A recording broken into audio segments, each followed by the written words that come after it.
Good morning, good afternoon, good evening. कैसे हैं दोस्तों? जैसे भी है, उम्मीद करता हूँ आप लोग बहुत अच्छे होंगे। आप लोग जिस समय भी मेरे इस वीडियो को देख रहे हैं उसी समय आप लोगों को मेरी तरफ से नमस्कार है और आपको नए साल की ढेर सारी शुभकामनाएं।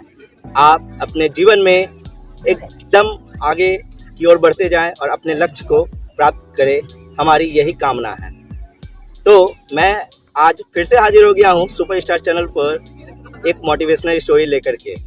तो मैं कहानी की तरफ आगे बढ़ूं उसके लिए फिर से बोलना पड़ेगा राधे राधे। एक समय की बात है, 3 दोस्त होते हैं और वह अपने किसी कज़न के शादी समारोह में जाने का प्रोग्राम बनाते हैं। वह जाते हैं लेकिन उसके अगले ही दिन उन लोगों का एग्ज़ाम होता है, जो कि वह इस बात को भूल जाते हैं। जब वह शादी समारोह में बहुत मस्ती किए, बहुत एंजॉय किए, उसके बाद जब वह लौटने के होते हैं तब उन्हें याद आता है, ओहो कल सुबह तो हमारा एग्ज़ाम है, हम कैसे एग्ज़ाम देंगे? कुछ भी पढ़ाई नहीं किए तो आखिर करेंगे क्या? तब तीनों मिलकर के एक प्लान बनाते हैं कि हम गुरुजी को ऐसा बोल देंगे कि हम लोग जिस गाड़ी से आ रहे थे उस गाड़ी का टायर जो है पंचर हो गया था, जिस कारण से धक्का लगा करके जो है अपने घर तक आना बहुत मुश्किल हो गया था। लेकिन फिर भी जो है हम लोग बड़े परेशानी से अपने घर तक पहुंच पाए हैं और जो है एग्ज़ाम के सही टाइम पर नहीं पहुंच पाए। फिर क्या था, जिस दिन एग्ज़ाम था उस दिन जो है वो लोग एग्ज़ाम में नहीं पहुंचते हैं और उसके अगले दिन जो है जिस विषय की परीक्षा होती है उस विषय को वो याद करके जाते हैं।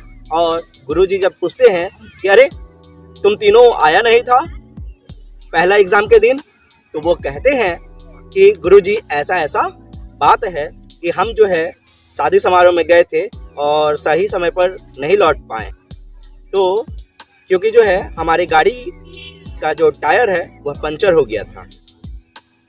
तब वह गुरुजी बोलते हैं कि ठीक है, आज जो तुम्हारी परीक्षा है, जो एग्ज़ाम है वह तुम दे लो, उसके बाद जो है जो एग्ज़ाम छूट गया है उसका एग्ज़ाम तुम दे देना। तो वो तीनों जो है सोचे कि हमारा जो प्लान है काम कर गया। वह तीनों जो है खुशी खुशी एग्ज़ाम देने के लिए गए और दे भी दिए। और आखिरी दिन जो एग्ज़ाम था वह गुरुजी के पास गए, बोले कि गुरुजी सारा एग्ज़ाम तो ख़त्म हो गया, अब वह जो पहला दिन एग्ज़ाम था जो हमारा छूट गया है वह एग्ज़ाम आप ले लीजिए। तो कहे कि ठीक है, तुम लोग झूठ तो नहीं बोल रहे हो ना? तो बोला कि नहीं गुरुजी, आप कैसी बात कर रहे हैं, हम झूठ बोलेंगे और वो भी आपसे? बिल्कुल नहीं। बोले कि ठीक है।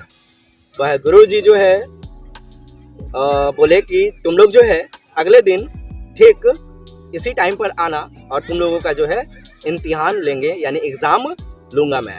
हाँ, तो वो लोग जो है बोले कि ठीक है। वो लोग जो है जिस विषय का एग्ज़ाम छूटा हुआ था वह लोग जो है बहुत अच्छे से प्रिपरेशन करके वह अगले दिन जो है सही समय पर गुरुजी के बताए समय पर पहुंच जाते हैं।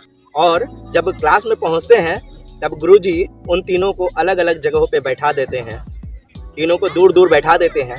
तब वह कहते हैं हंसते हुए, उसमें से एक हंसता हुआ कहता है कि गुरुजी आप कहीं से भी हमसे प्रश्न कर ले, मैं बता सकता हूँ, आप दूर बैठाने का कोई ज़रूरत है नहीं। तब उसे गुरुजी जो है कुछ नहीं कहते हैं और वह प्रश्न पत्र तीनों को बांटते हैं। तब वह बच्चे देखते हैं प्रश्न को तो अचंभित हो जाते हैं। तीनों के तीनों बच्चे उस प्रश्न को देख करके अचंभित हो जाते हैं। आखिर ऐसा क्या था उस प्रश्न में जो तीनों के तीनों उस प्रश्न को देख करके अचंभित हो जाते हैं? तो उस प्रश्न पत्र में जो पहला सवाल था वह था अपना नाम लिखें, दूसरा था अपना क्रमांक संख्या यानी रोल नंबर लिखें, तीसरा सवाल था अपनी कक्षा लिखें यानी क्लास लिखें, और जो चौथा सवाल था कि गाड़ी किस रंग की थी, और पांचवा जो सवाल था वह सवाल यह था कि गाड़ी का कौन सा टायर पंचर हुआ था? आगे का लेफ्ट या आगे का राइट, पीछे का लेफ्ट या पीछे का राइट? वह तीनों बच्चों को समझ में आ चुका था कि झूठ बोलने का उसे क्या परिणाम मिला है। तो वह बच्चे अपने झूठ पर बहुत पछता रहे थे और गुरुजी से माफ़ी भी मांगने लगे थे। बोले, गुरुजी माफ़ कर दीजिए, मुझसे बहुत बड़ी गलती हुई है, आगे से हम आपसे झूठ नहीं बोलेंगे। तो दोस्तों, इस कहानी से हमें यह शिक्षा मिलती है कि हमें झूठ से कुछ समय के लिए तो बच सकते हैं। झूठ में बोल करके या थोड़ी देर के लिए खुशी मिल जाएगा कि चलो हम बच गए, लेकिन एक सच को छुपाने के लिए हमें झूठ पर झूठ जो बोलना पड़ जाता है, वह आखिरी में जा कर के बहुत बड़ा आपको प्रॉब्लम में डाल सकता है। इसीलिए मैं सभी लोगों से अनुरोध करूंगा कि आप लोग झूठ ना बोलें और नए साल में यह प्रण लें कि आप लोग कभी भी जो है झूठ ना बोलें। वैसे ही परिस्थिति में आप झूठ बोलें जिस परिस्थिति में जब झूठ बोलने से किसी की जान बच जाए। तो चलिए, आज मैं बता दूं आप लोगों को कि आज मैं जहां आया हूं, यह काली जी के गोद में आया हूं। कहने का अर्थ है काली पहाड़ आया हूं।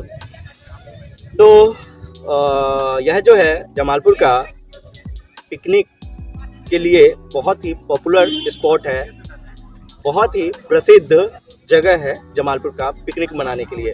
बहुत सारे लोग जो है यहाँ 25 दिसंबर से ही चालू हो जाते हैं, यहाँ घूमने के लिए आते हैं।